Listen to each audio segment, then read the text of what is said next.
It's that unification vibration. It's that unification vibration. It's that unification vibration. It's that unification vibration. Yeah, it's that purification vibration. Bless it up, this is self-realization, inhalation, exhalation. This is deep relaxation, relaxation. It's divine inspiration, inspiration. Gonna ride this vibration, this vibration. Go inside and you find the right information. This the type of vibe you find on the space station. Right now is the right occasion, and right here is the right location. Level up, had to go through some initiations. Share the love, send the blessing out to all the nations. Look inside, gotta go on an exploration. Gotta be ready to let go. This that purification flow, this that sacred holy glow. Your soul already know, you already know. I'm speaking right to you, you already know. It's that unification vibration. It's that unification vibration. It's that unification vibration. It's that unification vibration. It's that unification vibration.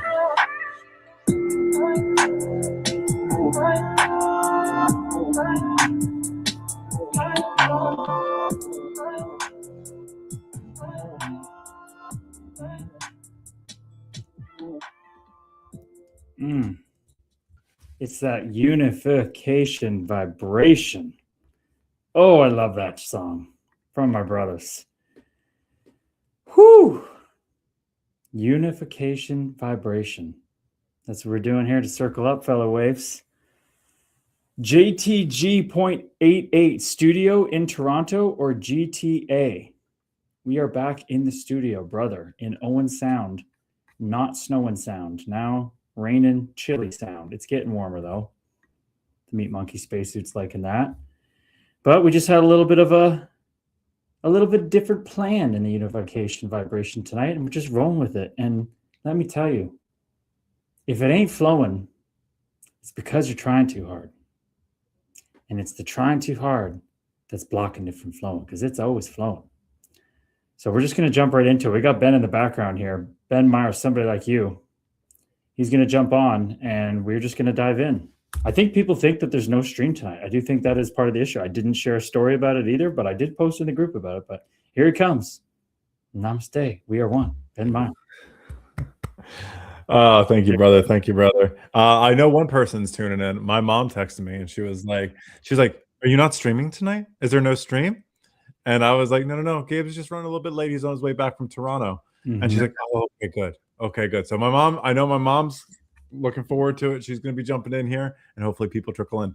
Did she make a Kick account yet? We got one viewer in the Kick account. Is that her? No, she's definitely not on Kick. I guarantee she'll be joining from Instagram. Okay, gotcha. We got JTG Beauty says, respect for Mount Albert. He's not too far away. But how are you doing today, brother?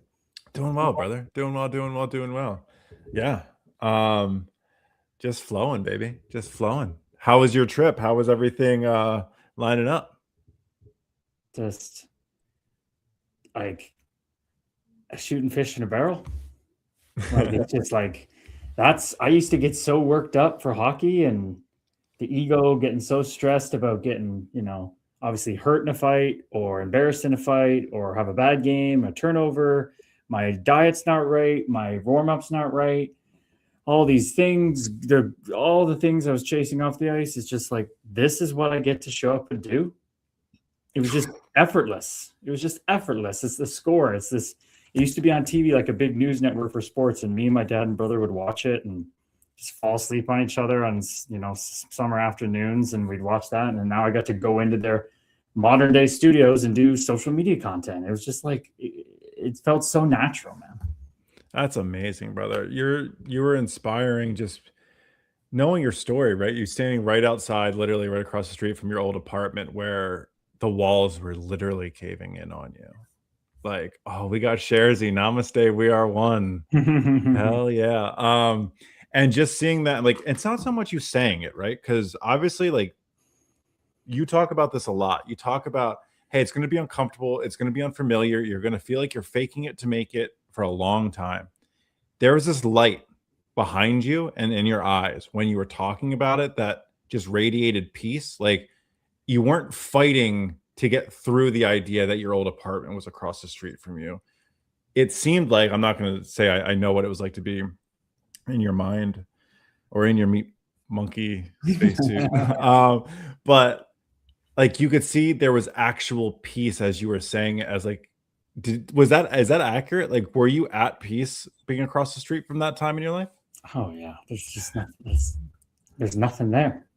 There's nothing there. Like you can, if you wanted to seek it out and go sit in it, you could. But why would you when you're feeling the peace? You know, it's like a little doorway way in the distance of the psyche where you could like, I don't need to go over there. I don't need to go there. It's just everything's fading away. That's what Muji talks about. It's like all these problems and stuff just start to like drift away. They used to be right here or like be me, but all these doors that you could go in your mind, you know, as Jesus says, my mansion has many rooms, house has many rooms. It's like all of them are just like in the distance now. They're just on the periphery. So it was just very peaceful to go in there and, you know, not a single jitter of like how to speak well or wrong or what am I going to say or what am I worried about? It's just like you're just present.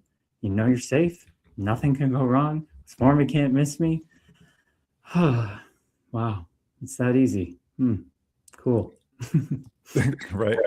Cool. There's something that's interesting too. Is we talk about the space a lot, but like how freeing it must be to feel comfortable showing up as you. Not a version of yourself you think other people want to see or expect to see. Just no worries at all, man. Just don't care. And they were giving the guys, the producers and stuff were giving me so many props, you know, they comparing me to other people they've had in speak. And it was just very, you know, I received it very warmly. They were a pleasure to deal with, very professional. A lot of good content will be coming out. But I got to quickly go to Dave Weasel. So in the Instagram chat, you can't see Ben, there's Dave Weasel, a comedian who followed me, I think yesterday, through seeing me on the No But Seriously Though podcast. And he comes in as a typical comedian. Namaste, we are one, brother. First of all, he goes, which NHL player had the worst farts on the plane? Now I need to know. Namaste, Lorianne, we are one. Welcome in. Well, see, that's the thing. That's the inside stuff that fans may not know. When you're on a plane, we've been on the commercial flights where it's like hot and steamy and you have no room and the fart would affect people. You're all crammed in, but that's just not like it in the Never Hungry League in the National, okay? In the National, you have extra, triple, double, sometimes quadruple wide seats. I was on the Minnesota Timberwolves plane. We used that one as the Wild. You could do a workout in the damn bathroom. You could hold a workout class in the bathroom. It was so big. Guys are 7 feet tall and stuff, so that's everything's jumbo size. So it was incredible. People's farts could disperse very easily. There was no issues there. I never smelt a fart on an NHL plane, but you know where I smelt them? Oh, where I smelt them was on that iron lung of a steel trap in the minors in the Always Hungry League, where you could smell everything everybody ate. There's food all over the floor, stuff stuck on the ground after bus rides. Guys are taking Ambien, passing out, waking back up, calling it the Ambien Olympics, trying to stay awake and hallucinating. Like it was a gong show on that thing. So what a drastic experience difference. And you didn't know who did it because everybody was farting. How could you ever pinpoint who did it? What a great question. Great question. That's Dave. I love how his name's Dave Weasel. I wonder if that's his stage name. I'd like to know that, brother. But thanks for joining the stream and asking a question. It's fun tapping into those comedian podcasts. We have one of our own, Dave Weasel. Connor shares he's from Rockford. We call him the Roomie of Rockford. He's from the ghetto up there. He's got a lot of wisdom. He says, no shitting in the bus bathroom, major fines. That's another inside thing. You're not supposed to shit. If you shit on the bus in the AHL Always Hungry, you better have to go. It better be worth it. Let me tell you. That's so funny. It's those, like, you forget about those little things, right? Like when you leave that's the reminiscing of all of it and stuff like that. The stuff that you get to share, like the little tiny tidbits, literally and figuratively, maybe big tidbits, depending on what you had for dinner or lunch, and what your diet was in the Always Hungry League. Because, like you said, you guys were eating anything and everything that you could find because you didn't know when it was coming next. It depends, right? It depends if you're on a top minor league affiliate like Philadelphia Flyers, Lehigh Valley, Downtown. They treat us like gold. I mean, they changed up the pancake flavor every day. That's how nice that was. Like, oh, they had a spread all the time. But playing on like Binghamton sometimes or other places, it got a little dicey at times. Sometimes you're just like, I don't even want the team meal. I'm just going to Chipotle. Yeah, which is not a bad play. Not a bad play. No, Jersey goes, also, don't pee too many times. Guys are trying to sleep in the back of the bus. Amen. Yeah, right? It's tough. The buses are tough, man. In junior, if you wanted to go pee, you had to go through the gauntlet of Charlie horse shots to your quads, just punch you. And most of the time it was you have to tell a joke to make somebody laugh or you don't get in the bathroom. So we just brought bottles to piss in. That's wild, man. Right? And talk about like extrinsic motivation to stay up, right? Like you get like a taste or a sniff of the league and all of a sudden you're like, oh, this is LIVIN. Living, I don't want to go back. That's what made it so hard. You got a taste of that never hungry nectar. You just couldn't. It was a stark contrast going down. Stark contrast. Dave Weasel says, is there a hierarchy of shitting? Like you got to be really good to go dump on the plane.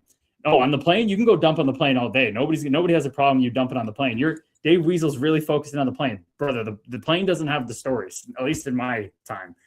The plane was like living in a gold castle. Like it's all on the bus. It's all on the bus. There's just the more of a veteran you are on the team, the more privileges you have. You don't have to pick up pucks. You don't have to clean the bus. You can shit whenever you want. You control the bathroom, all those kinds of things. But the best teams were like my last team, where it was me and two other guys I was 27, we're 30, 33, and all the other guys are under 23. And we just say it was everybody was equal. We just had the big brothers and the younger brothers. And that was when it was the most fun, man. What was it like with you playing basketball? I played basketball in Canada. Was there a hierarchy there? Like you were one of the big dogs as you moved up to the higher schools or what? I mean, you got to remember, I ended my stuff in high school. Like when you go into it was like you weren't taking bus trips long enough to even you're going on school buses. Like it wasn't anything like that. So I don't have many stories like that. But I mean, like anything, the older, whether it be kids, the older upperclassmen, stuff like that, I'm sure with like the older guys on the veterans in the league, like they kind of control the music. They kind of control the dictate, I don't want to call it hazing, but like, hey, who's going to pick up the ball bag? Who's going to do all this kind of stuff? Mm-hmm. But if you get, like you're talking about later in your career, like when you get a chance to be the senior, when you get a chance to be the older group, you're like, what kind of leader do I want to be? Or do I want to fall in to what I know? Yeah, I always wanted to be I always wanted to be the cool guy. I always wanted to be the one like people like to come to hang out with and don't force to do stuff. Or you get them to do enough where it's just like, it's not bad at all, but like it doesn't look like you're giving people breaks. It's like, yeah, man, carry my cleats, or especially in football, it's like, yeah, carry my pads. And then, but like, I would stay after to do a little bit of work with them. So I'll be like, yeah, you'll carry my pads, and everyone would leave. I'd be like, you're good, man. Don't worry about it. Like, we're fine. I feel weird making you do this. That's exactly how it was. You and me would have set the tone great as veterans on a team. The only year in my life that I sat near the back of the bus was like my last two, but most of the time I still went and just sat at the front.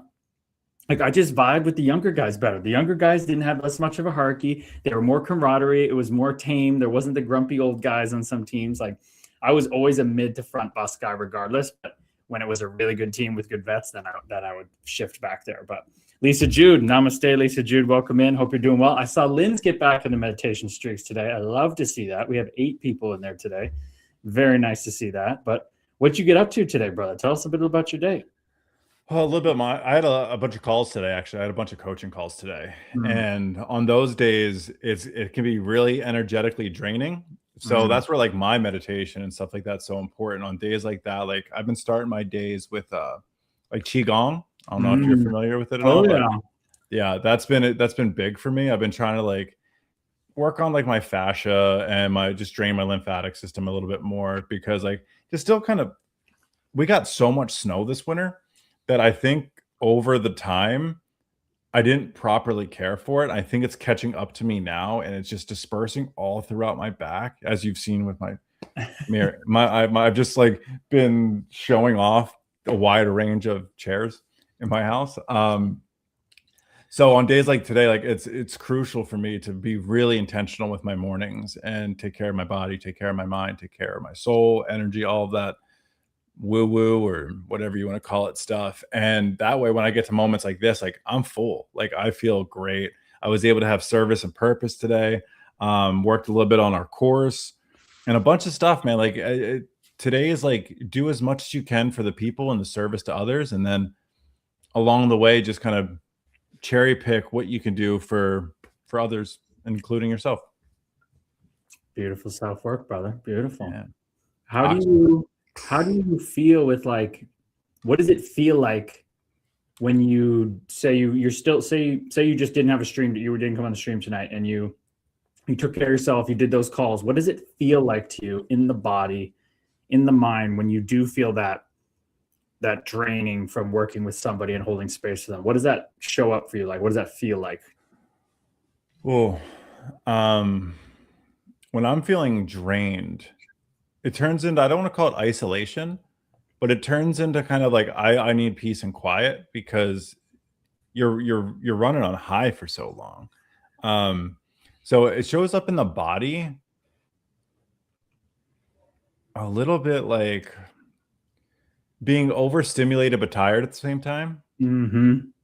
It's like it feels like you just worked out, but you're not sweaty, and you don't have like the physical to match the mental, but you get enough reps in it. You understand there's going to be this high that you get off the call from, and then it just drops. Same thing with, I don't know, like same thing when I do like keynotes or workshops or public speaking. You have this high, you're tuning in, right? You're channeling stuff for so long. And then all of a sudden it just ends and it goes right back to quiet. And like your mind still wants to go and repeat, but your body's like, why am I so tired? I didn't do anything. So that's how that shows up for me. So if I don't take care of myself in the morning, I'm running on fumes. So it gives me proper time to kind of understand, check in with my body, and kind of do my pre-body scan for the day to see where like I might have some check engine lights go on. And then if they do, it's not a surprise to me. It goes, okay, just a little bit of care. Like I've been like heating my back. I've been doing a little bit of stuff just to kind of take care of myself throughout the day. What about you?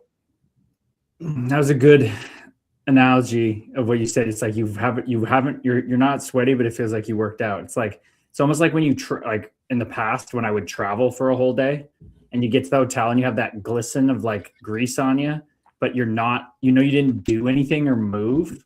Yeah, it's that kind of feeling. Spot on. You kind of prompted that in my mind. That kind of gave me the visual.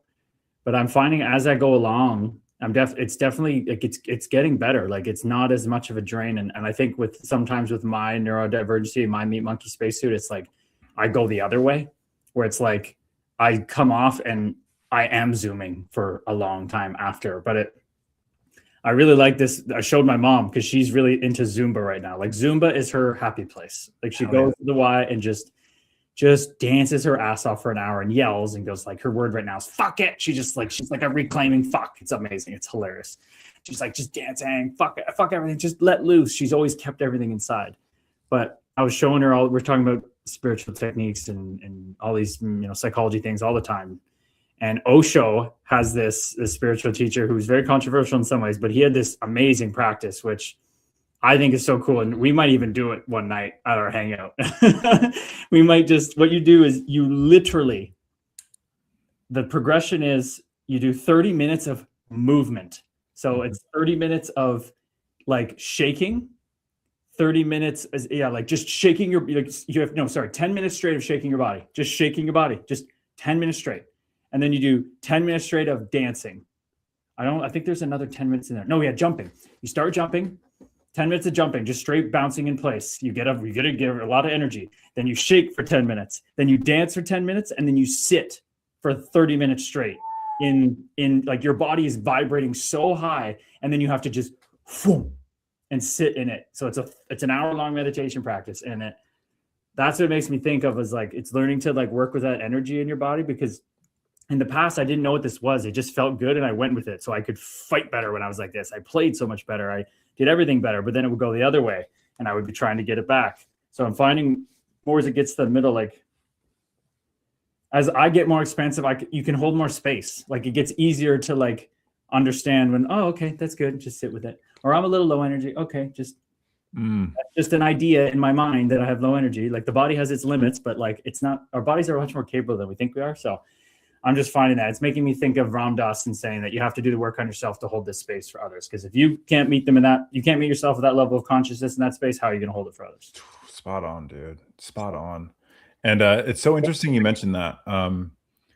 Most people in the chat have kind of gotten to know me a little bit over the past couple of weeks, panic attacks and stuff like that. So I thought like an athlete. I was like, how can I train for this? How can I best prepare myself for when these moments arrive? And now I look back on that, I'm like, oh, you're just giving it so much power. And now you're like doing two things, right? You're giving it the power. The reason you're training now is to prepare for this thing, which I would change my intentions. But here's the point that kind of carries on with what you were saying. What I started doing was at the end of my workouts is on my cool downs is when I would practice my breath work, because that elevated heart rate started to mimic what it would feel like if I was in peak panic. And so what I would do is I would start teaching my body that I'm safe, I'm okay. My heart rate regulates. I'm okay. I'm like, so when I'm up here now, what's the first thing that happens in the first couple of minutes? I can't catch my breath. I feel like my body and my mind are not in sync with each other. And the first couple of times, like I was almost just inducing panic.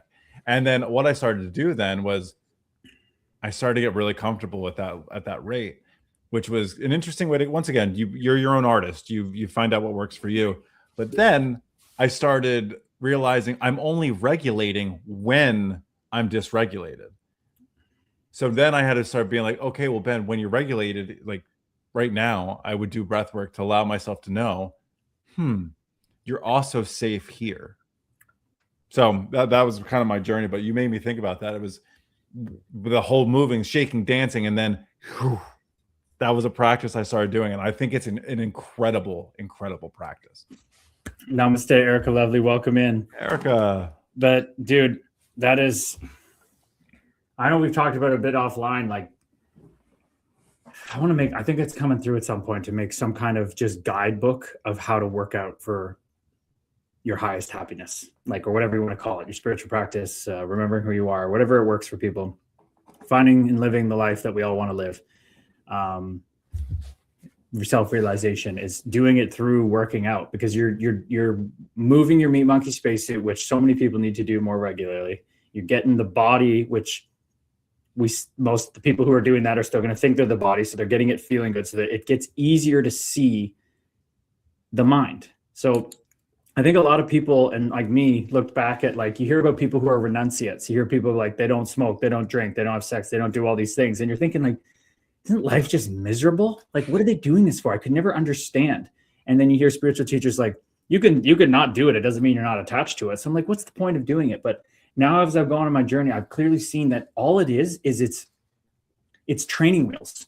It's if you're doing all these stimulating things, your mind is like a wave pool. It's like a hurricane level storm. You can't see anything through it. You're just trying to survive. But as you limit these things that stimulate you, and that's why they talk about a sattvic diet, which is like no onions and garlic and spices, and it sounds boring, but it clears the space to allow you to see what it's like. Like it's simpler to see that these thoughts are not you, and that's not real. So you were like doing the opposite, where and working out, you go into the workout to make the storm in your mind go crazy, because the body's in pain doing a workout, doing something that's uncomfortable. But if you do it with the mindset of, I know that's coming, and I watch it come like a wave, and I watch it subside, just like you sitting there, your heart rate's up, and you just sit there and like, you're doing your regulation when you're dysregulated. Like, look, it always goes away. My heart rate, I don't have to do anything. It just goes back to normal. I just let go. And then, like you said, then you take that into normal life. It's like, yeah, I can do this here. Like, it's nice and calm. I don't know. All these things can teach you when you watch your body move and suffer you can teach you that things are temporary. Things are temporary. And you just stack those wins of like, I got through this workout. I got through this workout. And my body feels better. It's been such a powerful tool for me every morning working out. And I know you tapped into that when my legs are burning kind of thing. You just watch it come and then like, oh, it's been so powerful. You think, dude, you think about like how much stuff sticks with you on social media and the content you see. That's one of your stories that will, and you have so much content that sticks with me because a lot of it is obviously we share just a lot of, same perspectives on things. So I really, really digest and connect with what you say. But anytime I stretch, anytime I do anything, the number one thing I think of is I'm not separate from the pain. I'm not separate from the discomfort. It's not happening to me. It is me. I was taught to label it as painful, that it should go away, that it's undesirable, all of those things. And you've heard me I'm developing a relationship with it. Like you talk about the stimulants, you talk about the sex, you talk about the drugs, you talk about the rock and roll, all of the shit, right? Like all of it's not bad. It's okay. Mm-hmm. But what's your relationship to it? Gotcha. Is there a dependency on it? Huh. Right? Does it come from non-duality? Like that video you sent me, like where is this coming from? Is this coming from a place of grounded and peace, or is this coming from a part of the play? And it's like, oh, well, when I have to think about it, I know my intuition will be like, it's coming from peace, or it's coming from the show. And I go, okay, just know that. Now there's nothing to do. You just now know. And and we all know. It's just a matter of how much that feeling, when something's good or wrong. Like you just do. But there's so much stuff covered on top of it that you're not ready to deal with yet. It's like Theo Vaughn talking the other day on his podcast when it's been shared everywhere. I put it in the group and he's just like told that story. He's like, forget where this story came from, from the Bible, but it's just a story. Think about the story. It's like this sick guy laying by the pools. And Jesus just walks up to him and he's just like, do you want to heal? And the guy's like, I've tried, I've done this, I've done that. And Jesus is like, I didn't ask you that. I said, do you want to heal? And the guy can't answer him. And Theo's expressing that like, he's realizing that the old story that he's been living, that he's been trying to escape, you're trying to heal, you're trying to grow, you're trying to get better, you're trying to find happiness or live a just life. It's like, but you don't want to let go of that story. That guy laying by the pools, he's tried everything. He's just laying by the pools, just hoping on a prayer someday something's going to happen. He's not doing anything. He's creating that reality for himself. And Theo's just like, I say like, God help me or whatever, but there's a part of me that knows I don't want the help. And he's starting to realize that. And it's just like that dichotomy of, and I think that's why we have to study these things to understand. Because I know my perspective of this, but I didn't want to let go of the story of I should have made it. I got screwed in hockey. My dad left, all these things. Like, it was hard to let go of that. Why do you think that is for people then? It's their identity. It becomes part of their story that they believe. Instead of it's the story that was created for them and they believed it, instead of learning to take the creative role themselves. And once again, I identify with that all the time. That's when it goes from it's happening to me to happening for me. And like, yeah, he was sitting by the pool. I can't remember if it was blindness or it's his legs or something. Yeah. He was unable to walk. Yeah, I think I've read that in the story of the Gospel of John. I remember. Yeah. And it's the same. That might have came through in Luke. I can't remember, but they all tell the same stories, but through different lenses. At least that's my take on it. And it's interesting. I think it's because it's identity. And you talk about like the identity of being a hockey player, right? Like you are a victim of the identity of being a hockey player, right? And now look at what you do. You change the narrative. The story didn't change. Like if you go back and look at your hockey career, what happened? There's stats on it. There's videos of it. There's all of it. None of it changed. The story changed in your mind. So now when you look at it, it's no longer your identity. It's something that is part of your greater being. Mm-hmm. And it's and how you choose to look at it. I think that's a really tough bridge to start walking across because there's no guardrails. It feels like you're walking by yourself and no one was trained how to be the creator. There's no we think there's a guidebook, but that's from another person telling their story about how to be their creator. Like you have to do the work for yourself. Like, you have to learn that this is about you. Like, you can watch any how-to video, you can watch all the streams of us, all of the Gabe's, all of my videos, whatever it is. But the whole goal, and this is the secret of it all, learn what is for you. And play in the sandbox is going to be uncomfortable, it's going to be weird, but once you can learn that it's about you and your story and the way you play, that's what makes you you. You don't want to be a version of me. There's already one. There doesn't have to be another one. Like, be you. Learn how to be you. And you can approach it. There's answers on all sides of it. The psychology, there's answers to it. Like, I really lean into this area in the psychology. It's like, there's scientific reason you don't want to leave the identity. It makes so much sense. Our bodies are only meant to keep you alive. So if the old story, your body doesn't care if your mind's suffering. It don't care. It's just like, we're alive on this side of the hill. We know there's no saber-tooth tiger. Our tribe's over here. We got food. We're good. We'll be alive. We don't know what's on the other side of that hill. It could be 10 saber-tooth tigers, a hostile clan. They're going to kill us all. I don't want to go over there. But we have to, in the 21st century, override that with understanding. It's all about understanding, awareness. It's what it's all about. I grew the awareness and focused on to be like, I'm not in danger. My body feels like I'm in danger to go over that hill, to see what's on the other side. But we're programmed to be fearful of the unknown because we don't know if we'll survive over there. So you have to understand the body's just trying to keep you alive. It's not going to help you thrive. You have to take control of that. The victim mode is the body, identifying with that. You got to identify with something bigger. And I found that understanding gave me clarity to step forward into new things. It's like, it's just a feeling. It's everything says, let go of the feeling if it comes. Let go of the feeling if it comes. It's all surrender. So that psychology angle helped me. But let's get into the comments a little bit with people. We got Matt Be Good, Namaste. We are one. Matt Be Good. What's going on? Dan came in. Dan goes, are you not watching playoffs? Brother, evidently we are not. We are streaming in the love and light, my man. I definitely love talking hockey, but when we get on the stream, that's my highest excitement, brother. When I was playing, highest excitement was hockey. It ain't that no more. This is it. So Blue Belt Nell says, Curtis, you watching the Sabres game? I am not, brother. I am not. I'm hanging with my boy Ben on the stream. Anthony, welcome in as well. Sherzy's just ripping things, of course. I was laughing so hard at that. Who puts them in that order?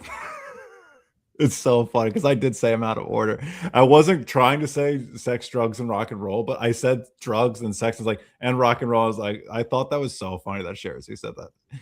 And you got to do 2 out of 3 simultaneously. That's what Sherzy does. That's what Sherzy does. Sherzy cracks me up, man. I didn't get into everybody's gratitude streaks and stuff because I was driving. So that's Sherzy. That's his order.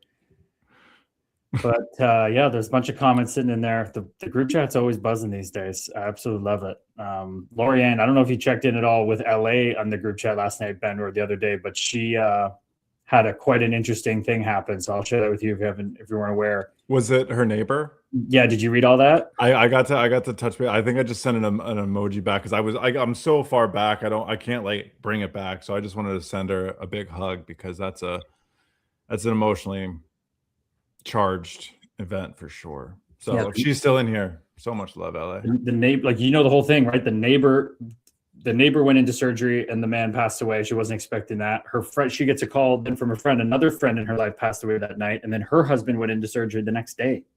Oh no, I only saw that was the buildup. That was the buildup. Oh my God. Through it all, she stayed in a positive state and just meditated more and just leaned into it, and she killed it. She killed it, even through the most.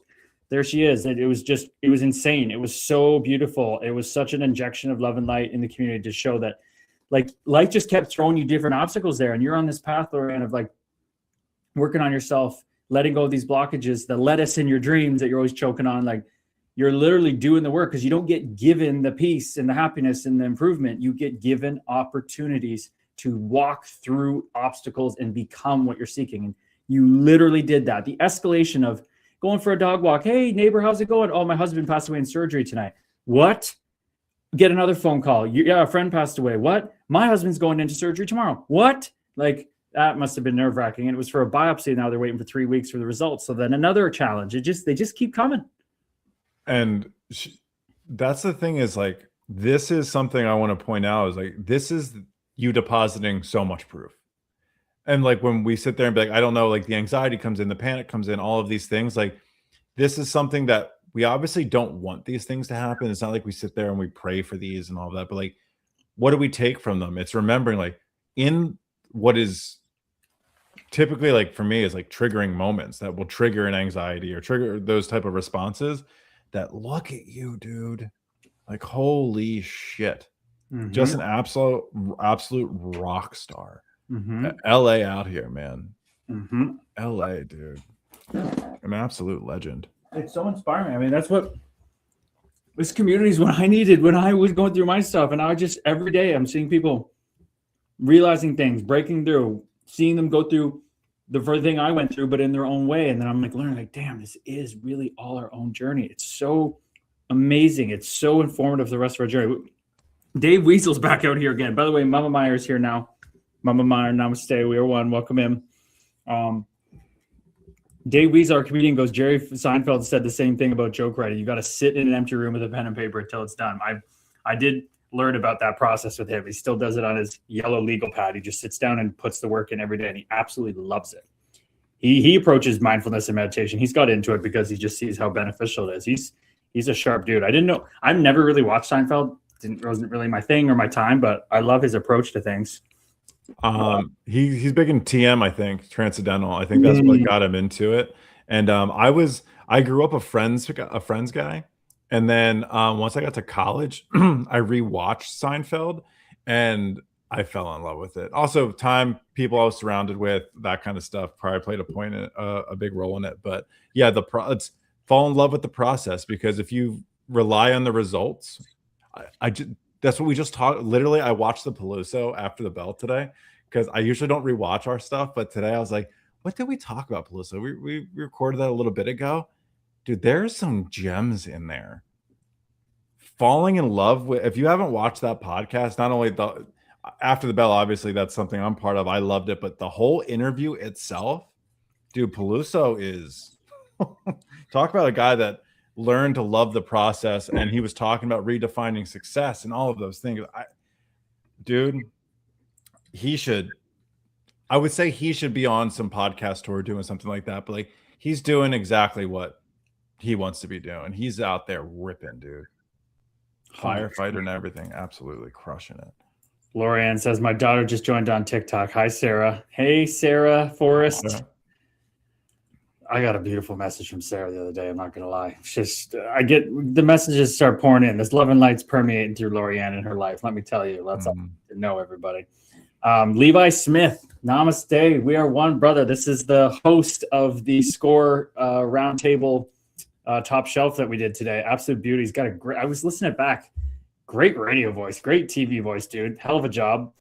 It's so interesting to be behind the scenes of that today. Like in the past, it was just, they film hockey highlights. They're all sitting around, but now it's like you and me shooting content, Ben. Like literally, like set up the topics and then we just rip it, and you go for authenticity. And it was super cool to see. It was so professionally done. But Levi got a new brother in our corner. It was nice to chat with him and hear about how different people come in and speak, and the different situations working with different people. It's very interesting. It's very cool to be behind the scenes of things now, see how things go down. I saw a little bit on your stories, and it looked super cool. Once again, legit. It looked like you had an absolutely awesome time. It looked, once again, I can't wait to, like you said, the content's going to be flowing out of it. I can't wait to see, because once again, is that just strictly like a Canada thing? What's that? The show you the show you went on today? Score. It's so it used to be like just like Sports Center. Okay. But they got bought by different companies and passed around. So now they're like kind of like they're an app. They are like a big thing in betting and sports betting, all that stuff. But they do their main things like social media content. So they have like huge platform, millions of followers that gets a lot of reach with like clips and all that stuff. It's basically just Sports Center online now, Oh, that's really cool. What'd you say it was? I want to give them a follow. Called The Score. So we did. Oh, Jesus. What happened? Oh, jeez. Are we still good? I can hear you. Okay, yeah, good. I thought I just like cut the power. I'm like, I think you lost a light. I lost my light. Yeah, hopefully that didn't just like short circuit the damn light. Hopefully it just turned off. That's a big freaking light, man. Come on. Maybe it just lost connection. Oh, dang. I've seen them pop up. That's insane. That's so cool. I'll drop him a follow for sure. Oh, there we go. Yeah, so hopefully we recorded some, some stories that, like the Bogosian one that got 500,000 views, and definitely pushed our love and light message out to a bunch more people that they're going to, queue these up. So it's basically like 3 little 10 to 20 minute roundtable talks. But then they asked me some rank. They gave me blind rank 5 fighters. Like, who would you least like to fight again? And then I ranked them and talked about them and stuff. It was a lot of fun. That's really, really cool. And I'm sitting there, I'm like, who'd you say? I was like, no, can't do that. But that's we gotta wait for that. Well, on the stream, this is the people who get on the stream. They tap in a little early. Levi said, he's like, well, of course I'm going to tap into the people that are the well-known guys. So it was, he said Lucic first, so I put Luch at number 2 because I wanted to keep the number 1 spot open. Then he said Revo. I put Olivier number 1 that I'd least like to fight again. Olivier, Lucic, Reeves, Tom Wilson, and I shared a little bit more about the Tom Wilson story than usual. And then who was the other one?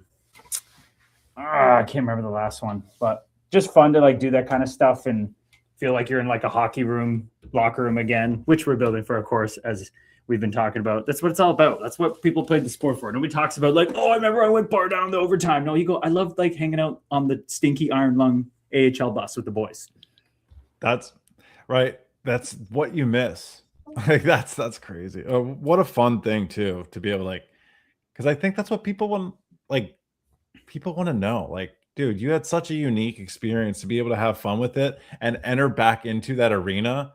Being able to allow yourself to have fun with it is what I think is so dope. Because think about if you were maybe 3 years ago, 4 years ago, and someone goes, who would you least want to fight again? The ego starts chirping, be like, I'll fight them all fucking right now. I don't give a shit. You know what I mean? But sitting there and be like, oh, let me look back. And you have this, I love you just the humbleness to you is you're so hyper self-aware of talking about stuff. It's oh no, dude, I got my bell rung here, this and that, but he's got a good right hook. I might have got a sneaky one in here, but I love your honesty of being able to be the observer of yourself as just from sitting outside the ring. I love that, man. I appreciate it, man. I just try to let flow with some stuff. If it comes out wrong, I'll apologize. But I said Revo's. I don't think Revo's that tough. He's very strong and he's a smart fighter. I didn't think he'd like to get punched very much. I had no choice. I was getting punched, so I had to learn to be kind of okay with it. I just call it like it is, man. And if people don't like it, they can come on the podcast and tell me. I'll be like, okay. Right. I'm not worried. We're talking about hockey and fights. That's not who you are. I used to be the athlete though. That was come on, man. Why you got to dunk on people like that? It's what are we here to do? You're playing a sport. This is the point. It's entertainment. Everything always comes back to, of course, it's the meat monkey spacesuit pisses me off. Revo, I'll tell Revo's meat monkey spacesuit annoys me. He always doesn't make things professional in fights. Always chirping and making it personal. Whatever. That's your thing, man. It's no sweat. I'm gonna rip you for it though. That's what we do. Right. That's kind of that's the respect of it, right? If you're gonna do that, I'm gonna talk about it. And just I'm sure people will sit there hold on, let me get on the podcast. I got some shit to say about him too. 100% say it. Right, yes, say it, right? No, I love that, man. Once again, we talk about it on my episode of the podcast. Once you get inside the glass, you get through the lines, it becomes a different ball game. You're not the same person. So it's kind of weird to try to talk about that person because you're not talking about, once again, Revo out there doing charity work and that kind of shit. You're talking about the dude that's out there squaring up and chirping and stuff like that, which is a big difference. You expect highlight case is just goodness. I mean, if Ben Myers, the teddy bear used to at 15 tell refs he was going to do crazy things to their wives and stuff, I'm pretty sure I can get a little spicy too. Oh, dude. Yeah, it was bad news, dude. The thing is coming out of my 15-year-old mouth. I knew what I was talking about. Come on, man. Be better. Hey, that's what made it fun though. That's what made it fun. Now you can look back and just laugh at it, man. Laugh at it. I can, and have so much love for that version of myself. What a little shit. And dude, you weren't that good to be talking like that either. I don't care if you were that good, you wouldn't have had to talk like that. No, you would not have had to talk like that. Yeah, that's the big thing, man. Dude, I'm just checking on the streams. I got the 6 going, making sure they're all going well. And I go to Facebook, and you know how Facebook gives you memories? Yeah. let me just, oh God, this, you got it. This is, see, I'm okay. Because I've dealt with this shit. So I see it coming up, but like, look at this. First post with the X 6 years ago today. Oh boy, people, look at that. Just, wow. You want to talk about ego? You want to talk about, look at me, everybody. That is wild. That is straight ego, and it is so funny to laugh at now and look back on. Oh my goodness. What do you think so a couple questions. I obviously want to set her up for success here. What's the greatest lesson? I knew you were calculating. Yeah, I want to, like, because I don't want to be like, what's the greatest lesson she helped teach you? Oh, we don't have enough time for that one, but yeah, how do I distill that down?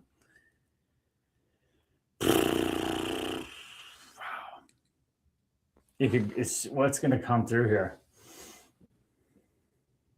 Take a minute. Yeah, it's a lot.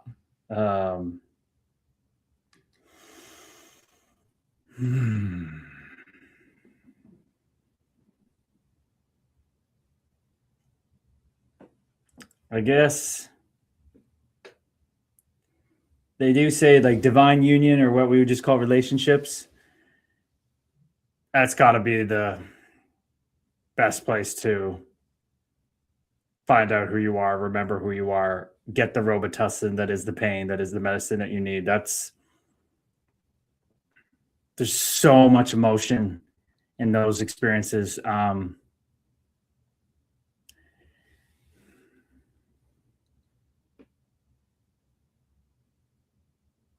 Just how much a mirror, the closer you get to someone, how much a mirror they become. I don't know. I guess that just, yeah. Why be afraid? You know how we get afraid of like, oh, I'm scared to love again, or I'm scared to get my heart broken. What's the point of loving if it's going to end, kind of thing. I think what that taught me was that you do it every fucking time, no matter what, because the only thing that comes from it is the most beautiful things, but they can be so disguised as the most awful, despicable things. But that really hammered home my life, that the seemingly worst things are always the most beautiful. She gave me that gift for sure. Yeah, I'm like my body's getting all like really warm right now. Like I need to like take a layer off. Wow. Right. It's interesting because that can be like, oh, I don't want to say like that's not healed, right? There's still a charge there for sure of layers to be worked through and sat with for sure. Oh yeah.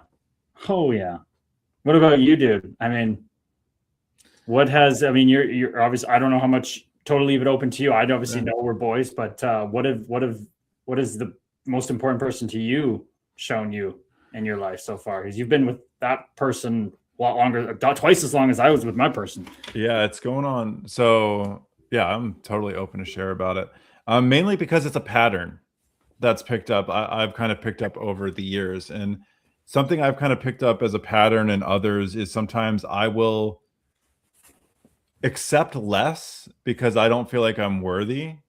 And not that I like actively think it, but it's like relationships in the past for me. I just wanted so bad someone just to consider me in anything, just whether it be attention, whether it be love, whatever it might be.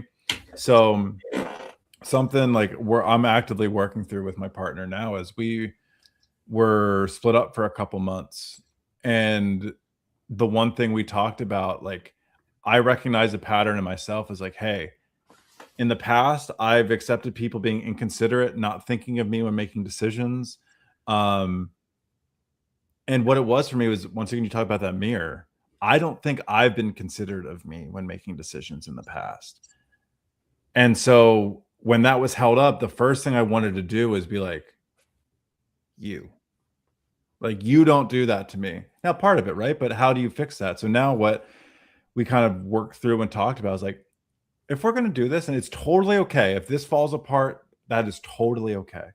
But let's go to couples counseling. Let's do this type of stuff. So we can learn more about who we want to be as partners, not just together, but outside, like partners with ourselves, like understanding what we require and different patterns and stuff like that. So you totally brought it up, like a mirror of yourself. And I think what's important to remember is like, you're not doing the work for other people.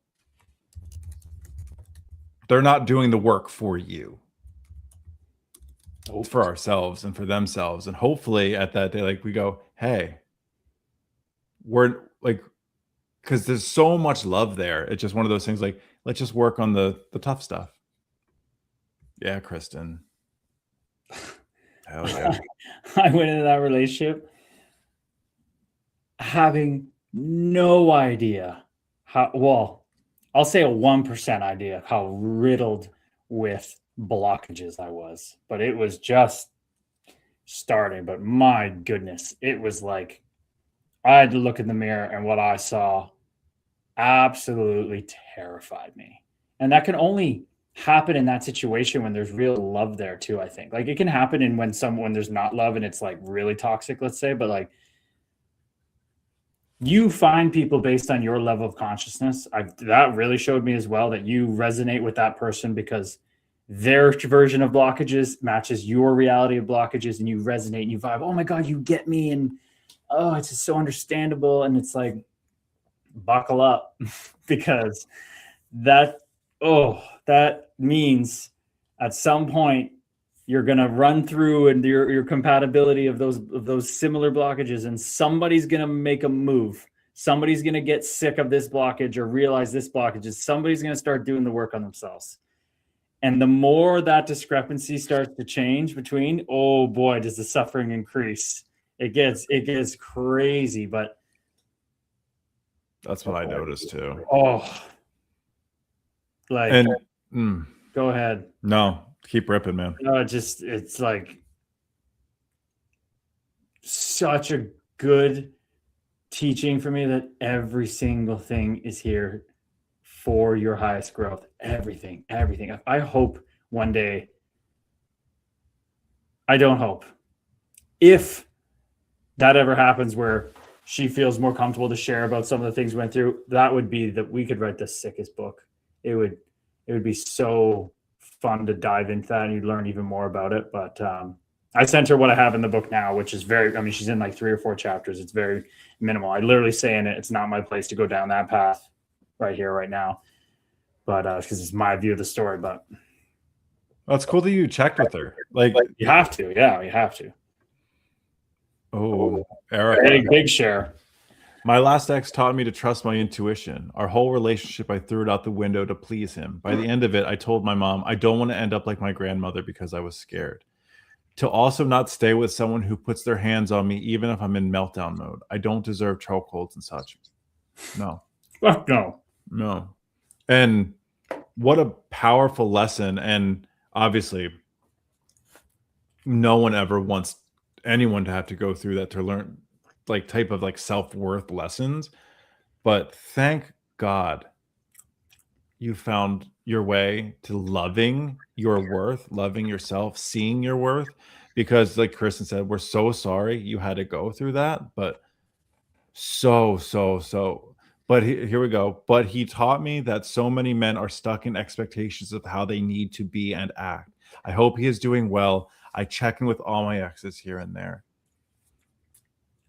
I'm getting chills thinking about that, because what a powerful, I don't want to say evolved, enlightened, but you took from it what you felt was your lesson, and you're still meeting it with love, light, and things like that. Hey, Tupac once said it, I want you to eat, but you ain't eating at my table anymore. No.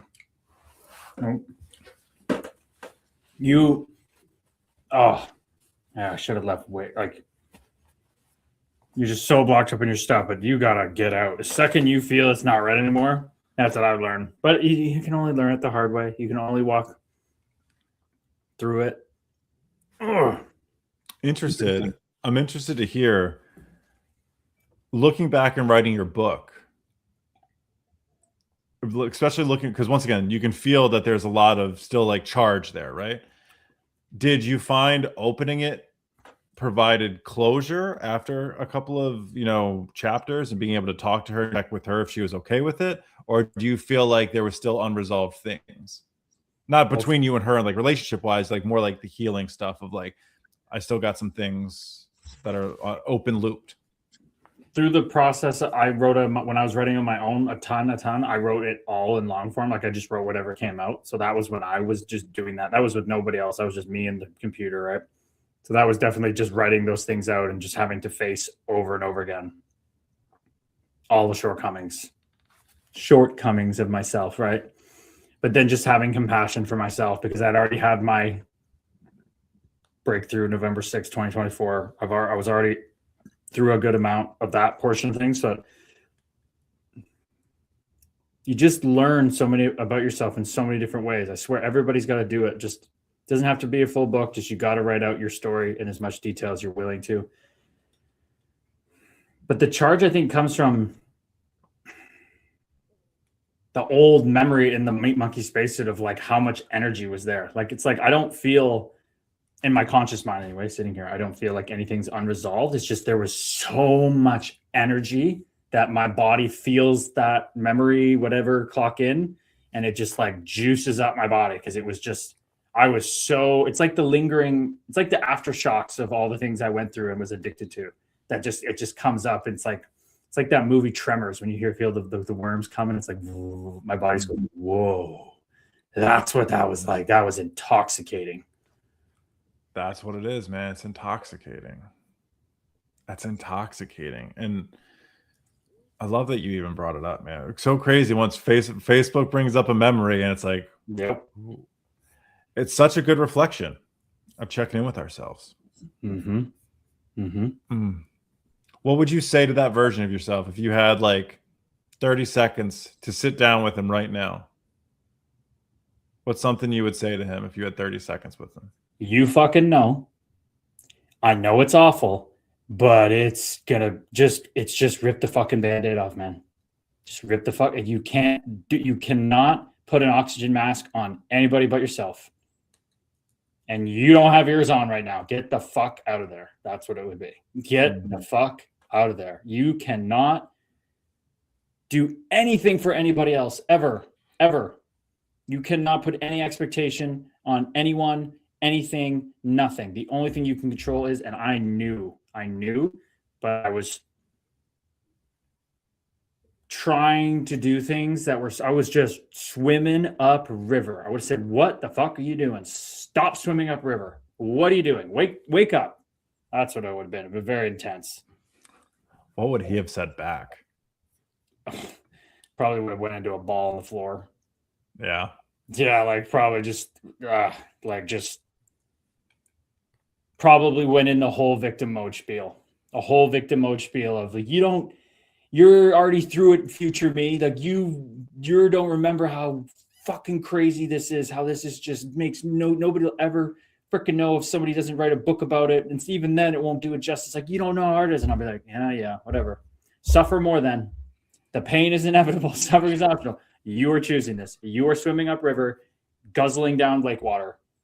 You are just drinking water, swimming upstream for no reason. You're not going to change anything. You're not going to fix anything. You're only going to make it worse. You're only going to tire yourself out and make the comeback more hard. That's it, man. Yeah, dude. Don't even bother. Wow. Don't even bother. Wow. I deleted Erica's comment by accident. Sorry, Erica. I meant to delete that one. Hopefully does it disappear? No, probably not. It didn't disappear. Deleting Erica's and keeping that is so fun. There was the one right above it, but even when I deleted it, it just strikes it out, but it doesn't like take it off our whatever. It is what it is. It is what it is. Let's get we had a share here from Hockey Kyle. Hawk Kyle, great stuff, Ben. Real talks from both of you. Love it, boys. Namaste, brother. Appreciate you. Kimmy 10, both our moms are in the house. My mom's here, Ben's mom's here. Are you kidding me? Oh, that's awesome. Let's go. Awesome. That's what it's all about, people. Oh, geez. You know what we have to say? Fuck it. Fuck it, mama. Fuck it. Mom's reclaiming it. She's probably back from her Zumba right now, The normal volunteer person was sick or something, so the other girls filled in. I hope it was a blast, Mama. I hope it was a blast. Oh, that's so good to see you. I'm so I love hearing taking over the mantra. Hi, Mama Gabe, says Lorianne. Lorianne and my mom are going to get on a call here soon because Lorianne suggested a song to her group. My mom listens to it like every day now. They're both Scottish descent. Like a lot of things in common here. I really think they're going to get on a call and become friends. I just feel that intuition coming through. I'm not even speaking. But bro, how's your Tuesday going? Anthony, just vibing with my boy Ben. I know you probably can't see because I'm not even going to turn anymore. You all on TikTok need to get over to the kick stream. That's the barrier for you. You just look at my mug. You don't get to see Ben's beautiful mug. So Top Dalla is a streamer who's been here before and just said Darlene just broke his leg. Captain of the Buffalo Sabres. No way. If you're saying that, you must know for sure it must be one of those bad ones. That is tough to hear. That is tough to all the stuff that guy's gone through. Captain of the Buffalo Sabres. His wife had a heart condition all year. She got feeling better. The boys are buzzing, and now he's gonna freaking break his leg. I hope it's something that looked way worse than it was, and he's okay. But that is tough to hear. Damn. We thank you. Yeah, damn. Have you ever had any serious injuries, like big ones like that? Or you were talking about some of them, I think, before. But what injuries have you been through?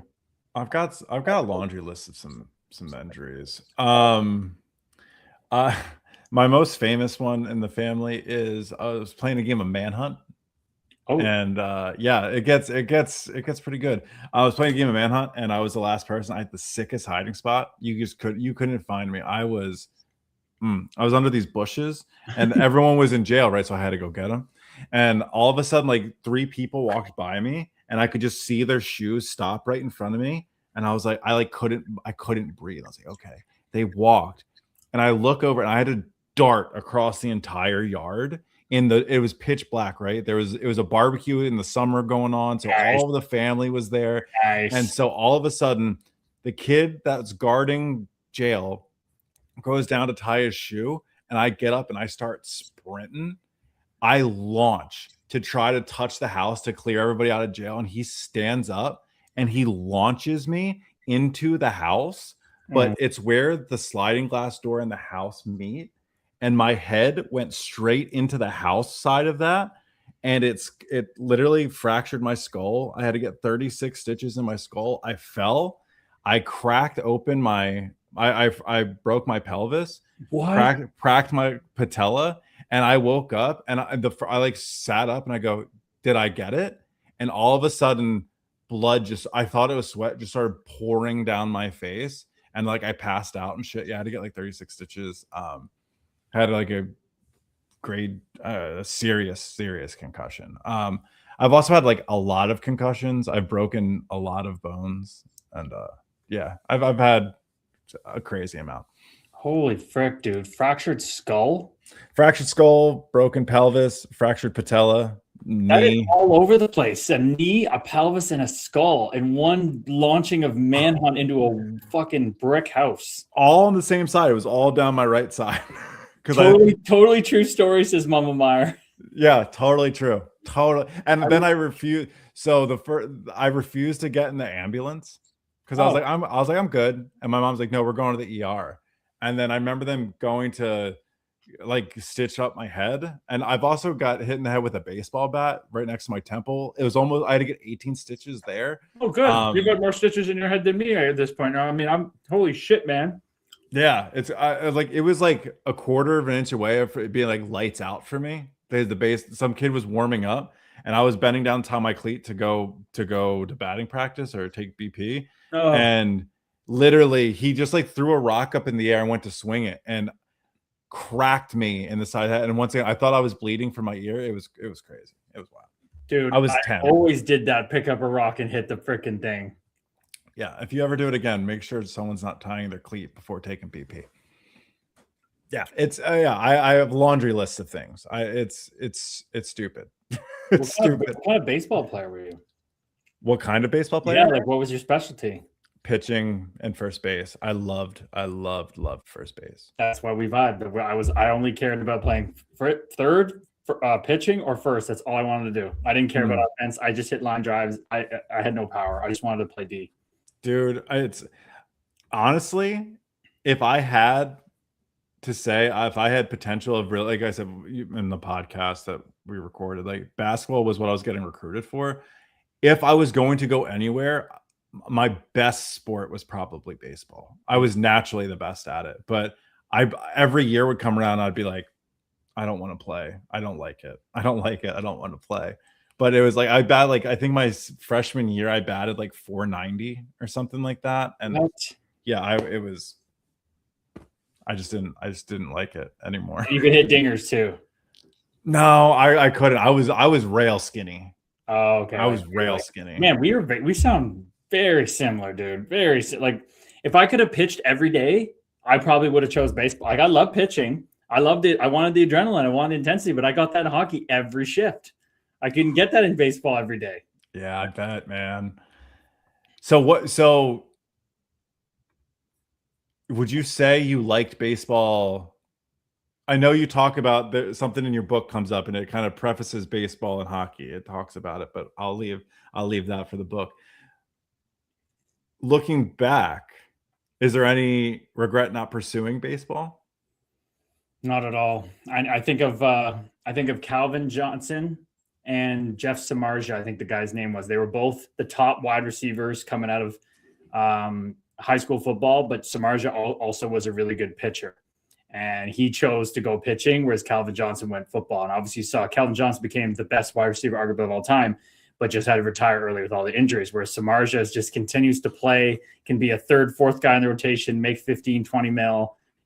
So from that perspective, yeah, that would have been nice, but I was never that good. I could have grown in my body, but seeing how I ended up, like I'm long and lean, I didn't have the power. I never had any junk. I was just able to sling the ball fast for that age. So my dad thought I was better at pitching and that was his favorite sport. I was good at that age because I could just throw it hard for like 6 innings and that was good then, but I wasn't going anywhere with it if I can be completely honest. Hockey was just, but again, even if I was good at it, I still don't think I would have done it. Hockey was just, again, intoxicating. It immersed all my senses. I did things that immersed me fully. That's what I was about. When did you know hockey? Like, when was it like, not like I want to do this professionally, I want to grow up, but like, when did you know, like, holy shit, I might be able to? Oh, you're saying, I thought you were going to go with when did you know it was like the one you liked the most, but no, when did you know it was like 16? Right. Then I did a reel with that No But Seriously podcast. It got like 150,000 views now where they're just like, when did you know? I was like 16 when I was going to retire. I was 16 playing AA and I was never going anywhere. Most guys who are going anywhere are playing AAA and you're getting scouted for the draft. I was playing AA. So it's not even on the radar. It'd be like playing like, yeah, it's like D2 and like going pro. Like nobody looks at D2. But yeah, she just said, go try out for the Newmarket Hurricanes. I'm like, why? She just literally poked her head in my room. Just go try it. All their friends are trying out. You're just as good as them. Why not? It's $50 and you're not going to play anymore. It'd be fun. You were always idolizing those guys. I'm like, okay. Didn't think anything of it. And I went out there and that's a big thing in the book. I don't know. You can't really put words to it. It just kind of happened. I just rose to the level of play.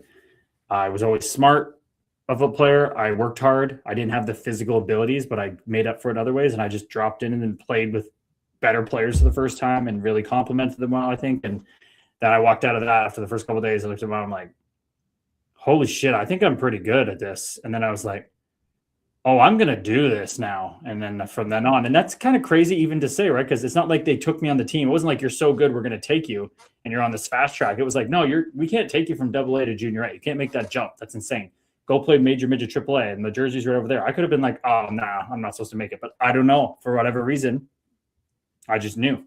But it's this weird split of like, I knew, but at the same time, I didn't fucking know. But it's so hard to write a book and explain this. Like all the fear and the doubt, it's like, yeah, no chance. I'm just going to take it as far as I can go. But there was this seed in me that was like, oh, I'm going to play in the NHL. I can't explain it. No matter what went wrong, it was like, but I'm going to play. So I'll get through it because I'm going to go. It's weird, man. It's weird. It's your intuition, right? It's your knowing. It's your claircognizance. It's just your overall knowing that this is what's going to happen.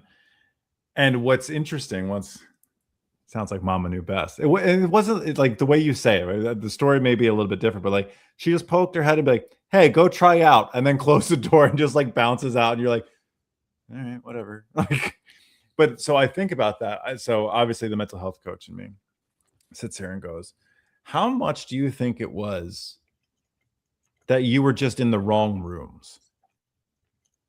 You had all the skill." You had all of the knowing, you had all of this like to get there. And then all of a sudden you get to a place where like it has to be pushed out of you. Like it's either good, like everything you have is going to then meet the level of the room you are now in. And then obviously their whole aspect is like you have to also perform. But like how much of that do you think it was like being on the ice with that level of play brought that out of you?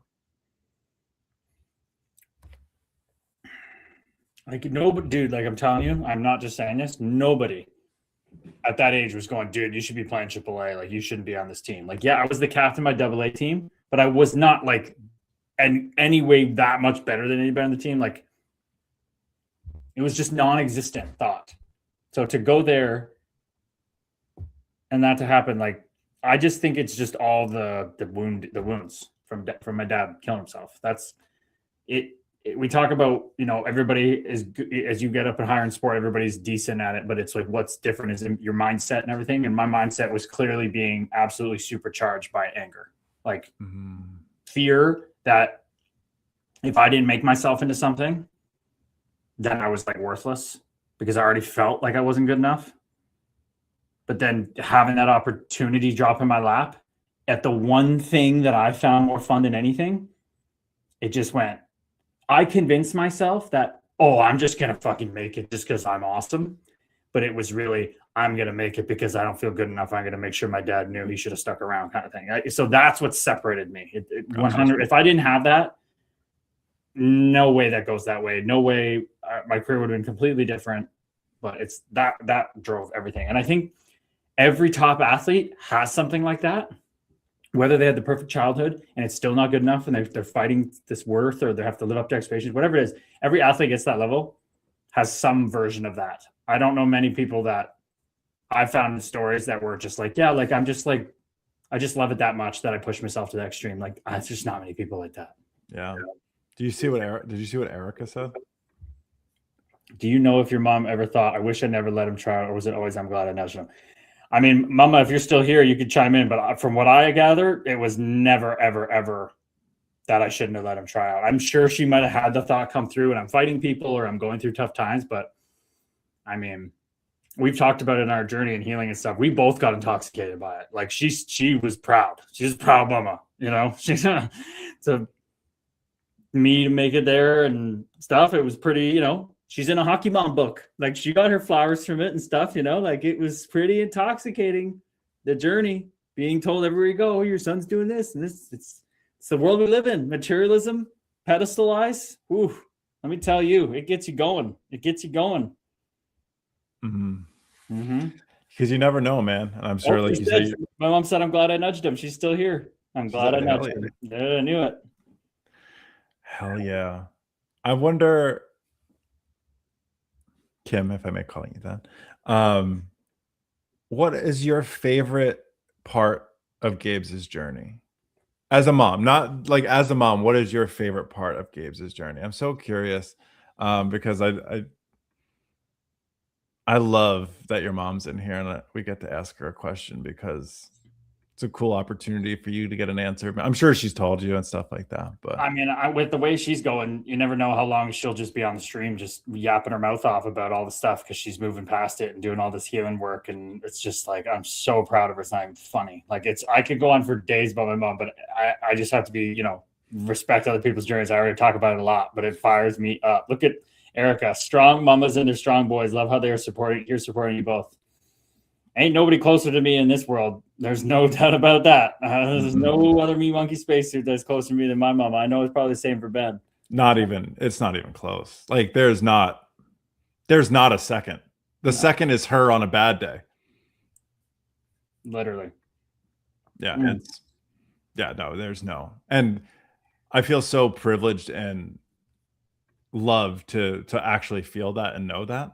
Like, that's why I say, like, there's that weird guilt in the mental health journey of like, why do I feel this way? I'm so loved. Like, so like it almost feels like you feel defective. Like I have it's this idea of like I have no reason to feel this way. Like blah blah blah. Like then you go through stuff that happened. You're like, well, no, I was still loved. Well, that happened, but I was still loved. And you kind of discredit a bunch of things that happened. But I'm grateful literally every night. I have like in my journal, like I got to talk to my mom today. Like I'm loved by my parents. Like how fucking cool is that? Every day we talk, and this is where we built it. Mom's answer. I love seeing his passion for the game! ! So when she saw me go really down the spiritual right when I got home and was struggling and stuff, and I wanted nothing to do with hockey, it kind of like, I think it sucked for her a bit because she loved seeing like how much I was into it, and we bonded so much over it. She went from being a non-hockey person to like a scout. She knows so much about it. So I think she's really enjoying, from what I gather, and her saying that too, is that I'm jumping back into dance in that area again. That is going to then, you know, shepherd the love and light to the other areas. But I think she's really enjoying that because like but here's just shows the growth of us, Mama. Okay. Like, yes, for years and way too much so, we only talked about my hockey and how we both met there. We both got sucked into that. But now where she's like, the other night, she's like, so our Saturday night, we should watch one of the playoff games. I'm like, yeah, Mom, let's do it. Whatever. Like, I'm down for whatever she wants to do. We barely watched the game. We couldn't stop talking.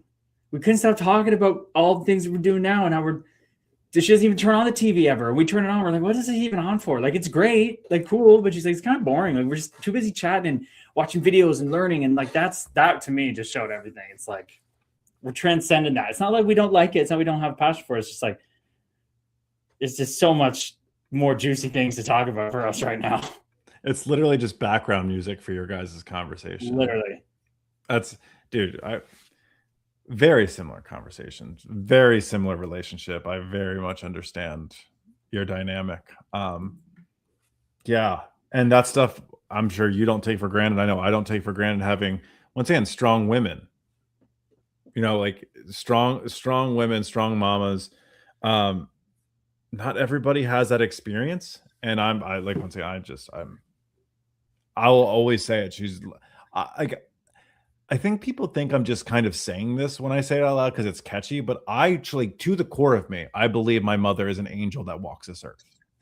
like when I said that for the first time, people were like, that's so nice. I go, I'm not saying it to be nice. I'm saying it because I believe that Laura Myers is an angel that walks this earth. And she's probably feeling so uncomfortable that I'm saying that because she hates when I talk about that. Like, I know she appreciates it and loves it, but like she's crawling out of her skin and no one can see her. No one's watching her. But no, I truly, truly believe, like, I have no doubts in my mind that I'm like, she's like a spirit guide of mine that is also in the physical realm with me.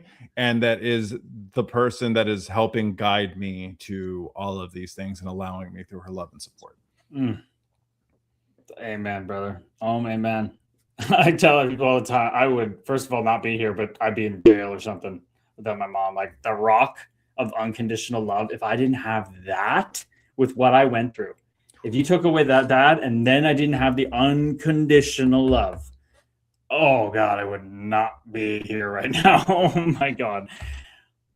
That is because I could always go back to that rock. Not many people have that. And then with my ex, especially the second one, just was like the blowtorch that just blew me back and forth between the rock and her, and then it just shook my world to the bone. But then thank goodness that mom was again always there. If it was just lost the rock and just got the freaking blowtorch from the romantic relationship, I don't know I'd be there either. It's like, oh. But then, you know, she's on her journey. She's still like now, like, oh, like I wasn't there for you when you went through some stuff. It's like, because you weren't supposed to. You gave me it for 30 years.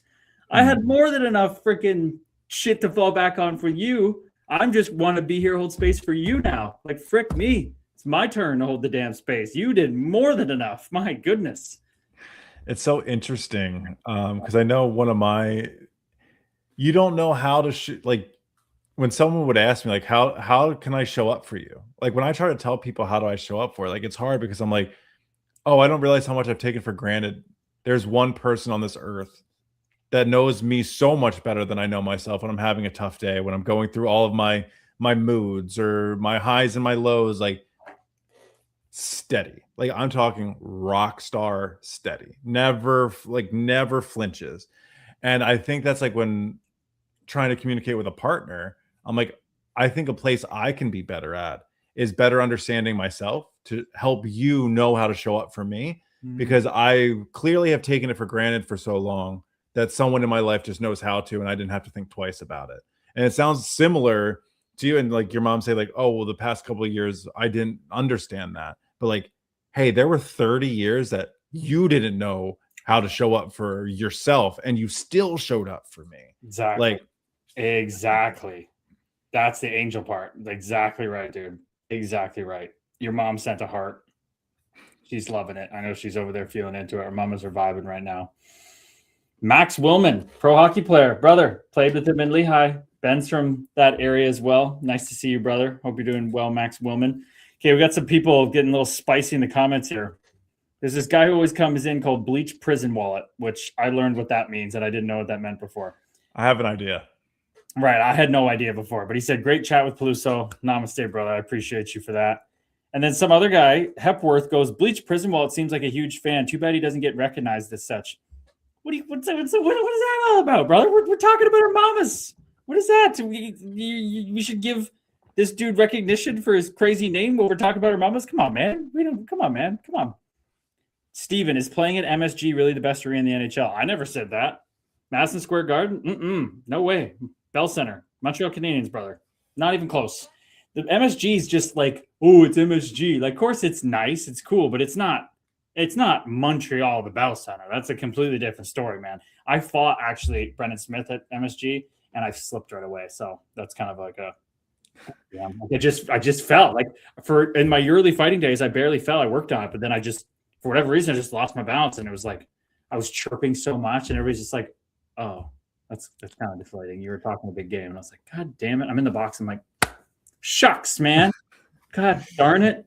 Did you know? Like, I'm going into the Garden tonight. I'm doing it. Like, no matter what. And he's not a super tough guy, Brendan Smith. I respect him. Still playing awesome, dude, tough. But it's like, that's somebody I should have done pretty well against too. So it's like, oh yeah, if I can get him to fight me, I'm going to be flying. I'm going to be buzzing. Now that sucked. New Jersey versus the Rangers, big rivalry. That was a disappointing one. Ooh.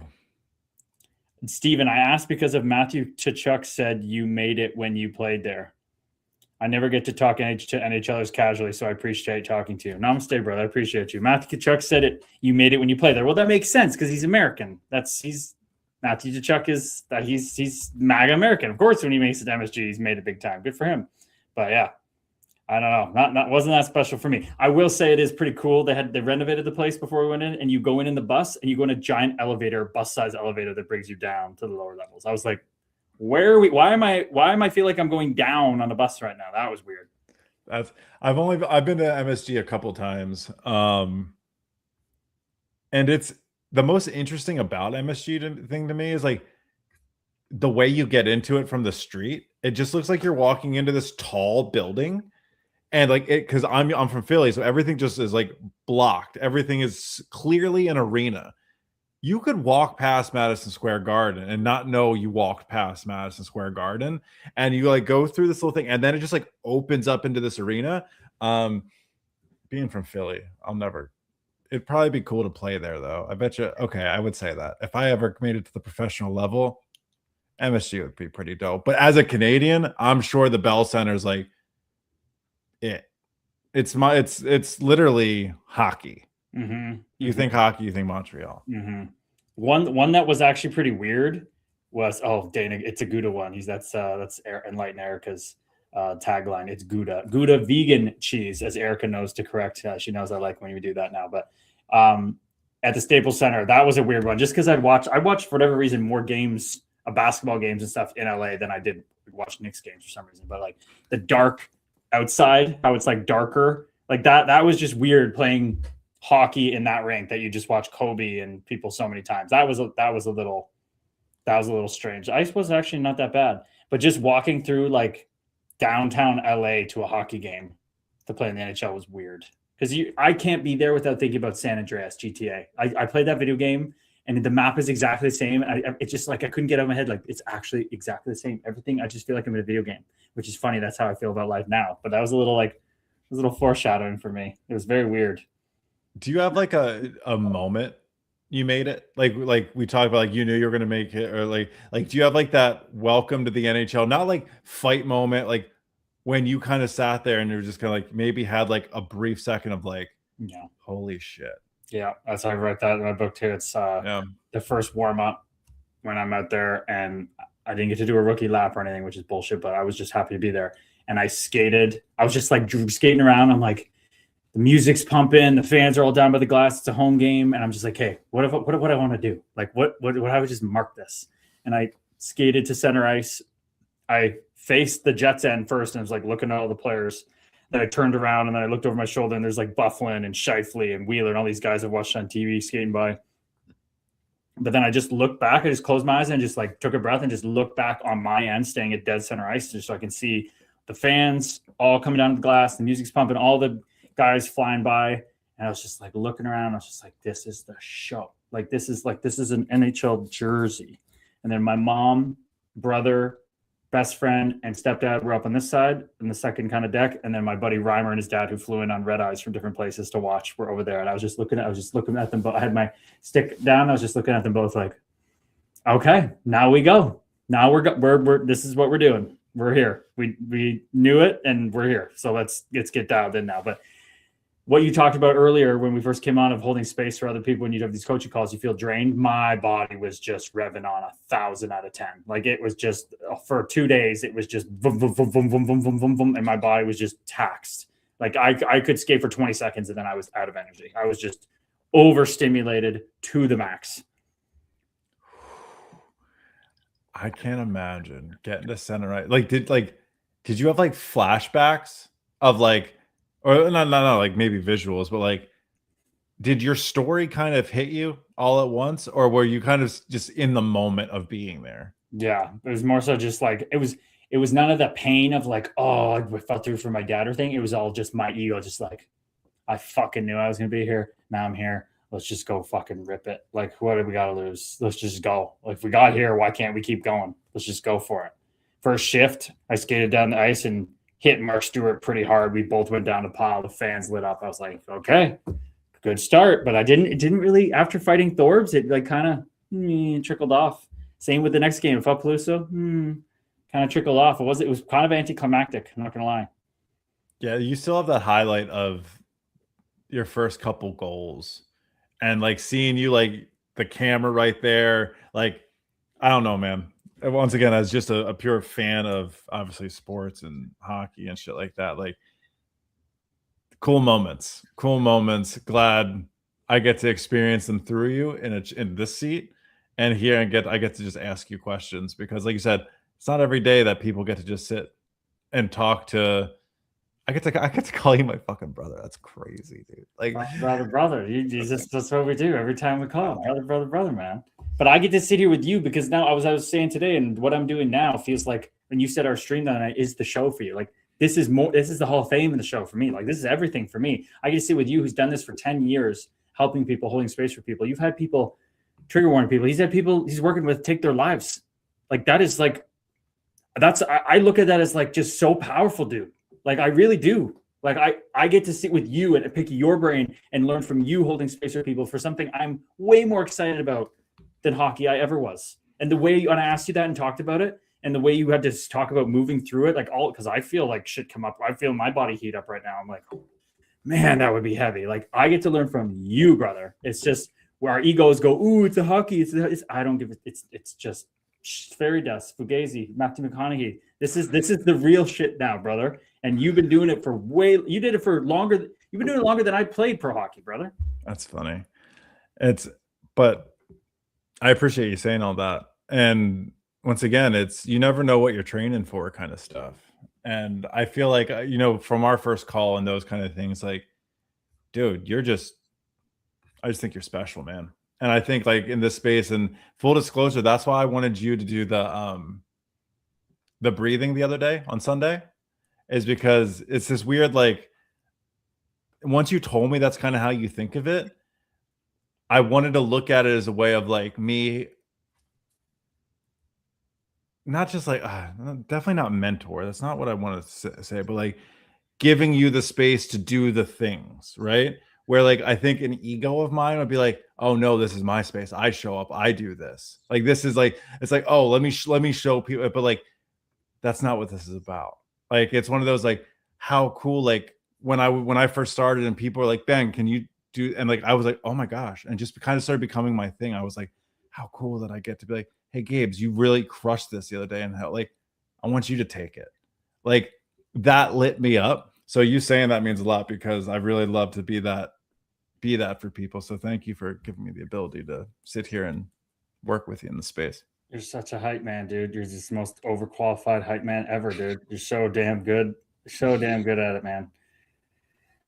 Bleach Prison Wallet. Should you join Kick? Please join Kick, man. You're clearly, can't focus as much over here. The phone's way off here to the right. I got everybody else connected over here. I'm talking to my boy Ben. So I'm sorry. You want to get tapped in, you've got to get over here. These are where the comments are. This is where the cool kids hang out. So TikTok just doesn't work very well. Ben's been kicked off of it. How could this guy be kicked off of TikTok Live after having 50,000 followers? It's TikTok. You're probably tracking this right now in the algorithm and screwing my account up, but I don't care. Yeah, it's crazy. It's crazy. I mean, I understand it and stuff like that. I understand whatever, but like it was on World Mental Health Day and I was helping people.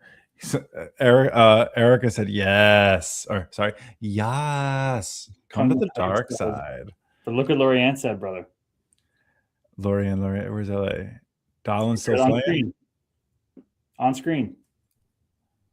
Oh my gosh. I'm sitting here trying to go through. I've learned so much from both of you. I feel the same way, LA. I feel like we're all learning from each other. We're just getting started. Oh, yet it's already done. It's already done. We're just getting started. Crazy.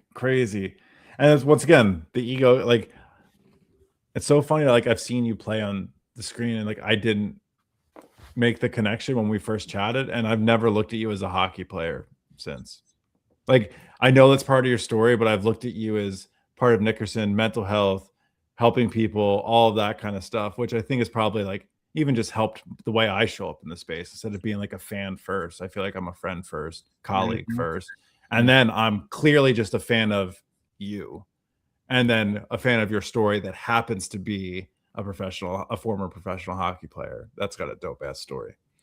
I appreciate it, brother. I don't honestly, that's probably why this brothership is on another level, because I feel that from you. I don't view myself as a hockey player. Yeah. I really, really, really, really, really don't. Like the identity has shifted so hard from that Meat Monkey spacesuit and all that stuff. And it's like, I love going into it and dancing with it, but it's just not. When these things turn off and I walk out of here and it's just silence, I'm not thinking, oh, the hockey player did a good job today. This is like, it's just, there's not that going on. Believe me, people, it's just not that identity. That was sickness. That was dis-ease for me. It was not the mindset for me. That identity was so built on the wrong foundation. I had to be deconstructed and like let go of. It's so much more freeing to step into spaces where I have no expectation to be that at all. It's fun talking to hockey guys, but like Jordan Bennington, my good buddy, I don't have to be that hockey guy with him. I am fully, completely this version of the Meat Monkey Spacer, right? Like it's fun to do that, but like that would be a little more like, you know, what we say, like draining for the energy. It's like, you want to be around that high vibe with people, right? You want to be around people that when you're not holding space, that you're resonating and raising up with them. I think that's such an important lesson. I know it's something I had to work through, even just identifying as mental health. I kind of hate the word mental health because there's this one stigma, is all this and stuff like, but you identify as your career, you identify as how you want to show up. And then when these go off, I go feed a cat. I go lay in silence. I go meditate for a couple minutes to cool my jets. And then remember, like, hey, I'm not the person that was on stream all of the time. Like, I show up as that version of myself to help people receive energy, give energy. But then at the end of the day, like, I have to know who I am by myself in silence. Because if I identify as what I do, how I speak, what I did today, like, that's a rat race, man. And you understand at the highest level of like, that can be intoxicating when people tell you you're the best at stuff, or you're constantly working for the validation, or the eyes light up when that kind of stuff, man. And once again, I get a sliver of that. Dude, but it's people have said to me, and it's believe me, this is a big fear. Like it was a fear that I had to let go of like, okay, so you're a hockey player and you want all this attention, all this stuff. So you're gonna do what now? You're gonna stream and write a book and talk on and do all these things. Isn't that just more? Like I had to fight that hard. Of like, is this gonna be egoic and stuff? But man, yeah, it's just not. Like it's just. I did those tests with the NHLPA when I'm thinking about retiring, and they literally said you're best suited to work in entertainment and manage people. The fuck do you think I'm doing? I was on the ice. I was managing and entertaining myself and my ego. Now I just get out of the way, and this is what happens. I can't stop it. It felt so incongruent though when I was suffering. Right, like the same thing with you. You're like, you're just so you're supposed to be a service to people, but you just don't feel good enough to it. But you're like, you know what? I can just put away the unsubscribing till later. We'll just see how it goes, and that decision changes everything. When you put other people ahead of yourself, I don't think of this as this. That's why when people tell me, "Oh, you love and light in the stream, you're doing so good," it's like, thank you, I receive it, but I'm quickly turning this around. It is, don't put me in that prison. Don't put me. That's where I suffered. Don't put me on that pedestal, man. It's death for everyone. Fuck that shit. This is just love and light, baby. So it's not me. The second you tell me I'm doing something, you'll put me closer to suffering. I'm not doing shit. Ben's not doing shit. Ben may think he's doing more shit than me. I don't know. I'm not doing shit. My relationship to it is a relationship to it. It's being okay with doing shit and feeling like I'm doing shit. We talk about this all the time. I know. We have good talks about this stuff, people, offline. Yeah, it's understanding I'm here having a human experience, so allowing myself to have a human experience, but being very intentional, not having it come from a place of ego, not having it from a place. So like allowing myself to enjoy it. So if someone tells me I do a good thing, I struggle with taking compliments. Mm-hmm. So you say you come to give it back because like it's not me. I struggle because brother, yeah. I struggle because I don't feel comfortable receiving the praise. And I want to be like, I always want to turn it back on people. Mm-hmm. Because like if you're giving it to me, I want you to get it back tenfold. And I want it to feel so authentic. So yeah, it's the relationship to the work, the relationship to the ego or the human experience. I think if you boil down anything to what the work we do, the work I do in my own like personal practice stuff, it's relationships with emotions, ego, all of it. It's just building and formulating healthy relationships with it and recognizing when the relationship is unbalanced, that there's also a relationship to have with that. It's like, oh, I can reel it back in. It's all meditation. It's all recognizing this thing go and be like, oh, no, come on back. And the key, like, not only is it coming on back, but it's that love, grace, and kindness that you bring it back with and go, that's okay. I got lost in the sauce a little bit. There we go again, being a human. It's you see how me and Ben come from completely different. I was getting too much praise. Now you're working on integrated taking it. Like we're all going to the same place though. We may have our different experience, but it's leading us to the same place. Yeah, okay, so we're gonna get shut it down here soon. Bleach Prison Wall says Kick says I'm too tall to join. Like, brother, I know you have 6'4" in your handle. I'm 6'4". I have a kick. I don't know that one. That was a weak joke for me, brother. That was a weak one for me. That one got me so good. Oh, Ben liked it. I don't like it. I don't like it. That's not funny. That one got me so good. But Dana, you were chilling in the background, just vibing. I hope you had a good night, brother. Hope you had a good day. But yeah, see, you never know what you're gonna get, people. This is just came home a little late with the travel and the. That was a funny story, but too late for that now. But hey. Just in a little vibe with the folks, little chill, not as deep at times, ebbs and flows. Sometimes we don't go as deep with things, sometimes it's just chill, but I appreciate you all for coming out. I know it was a little different schedule tonight, but buddy, bro, always a freaking pleasure, man. I love you, bud. This fills my tank. This fills my tank. So as always, I want to say thank you to you. Thank you to the community. Thank you for all the people who jumped in, chimed in, and this was natural, man. No agenda to talk about anything. I enjoyed just shooting the shit and getting to chat with your mom a little bit. Yes, that was nice. The nice moment angle. That's a perfect stream to kind of have that again in there a little bit. But dude, we just get to dance the sandbox for like 2+ hours, whatever, tomorrow on our course. So it's like, see you soon, brother. It's already here right now. We're doing it right now. That's it. All right, man. Have a wonderful night. Love you all. Taking it out. That's it. Somebody like you coming into the Love and Night stream, just adding into it, people. Adding into it. Let's put on some tunes. Take it out, people. Love ya. Namaste. We are one.